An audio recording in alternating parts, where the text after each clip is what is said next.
The firebrand Chuave MP, Honorable James Nomane, didn't mince his words. He looked Prime Minister James Marape in the eye and said what many have been afraid to say, that weak leadership is holding PNG back. Nomane, a first-term MP, speaks with the courage and conviction missing from the old political class. While other recycled leaders continue to make empty promises and cling to corrupt government, he demands a future built on accountability and action.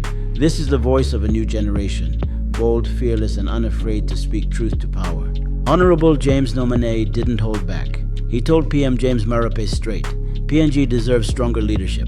A young MP taking on the old guard, a new generation refusing to be silent. This is the kind of leadership the country has been waiting for. Listen to his powerful call and challenge to Prime Minister James Marape.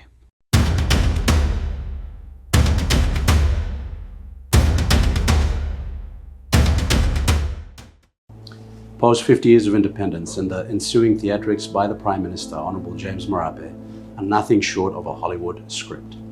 We cringe at the word salads, the public display of pretense, and the boastful confidence about being a panacea to the 1,000 tribes that make up the independent state of Papua New Guinea. Marape's leadership has become a dangerous cocktail of constitutional breaches, policy pretense, and national neglect. The time for polite critique is over. It's time to excoriate the folly. Let's begin with the Social Media Regulation Bill.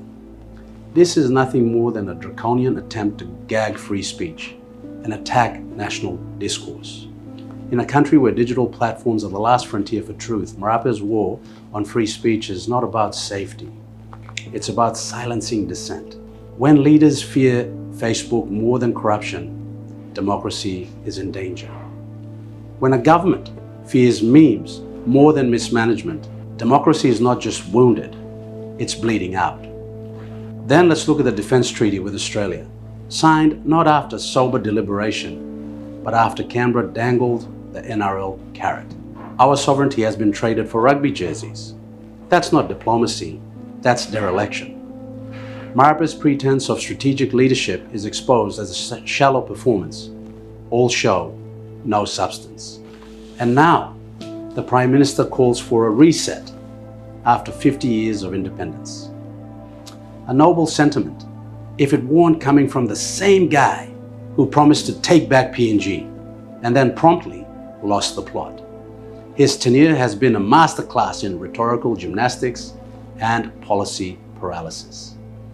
Meanwhile, the Highlands descends into chaos. Law and order has collapsed into tribal warfare, vigilante justice, and public massacres.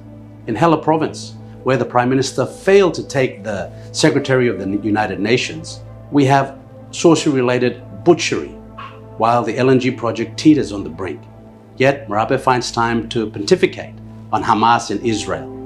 Global grandstanding, while his own backyard burns. And now, artificial intelligence.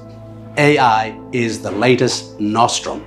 Marape claims it'll fix nepotism and boost public service performance.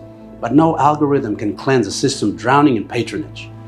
Meritocracy cannot be achieved through tech theatrics when the rot is institutional.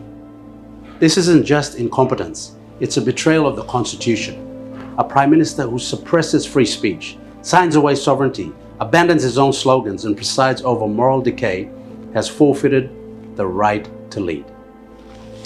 Mr. Marape, your time is up.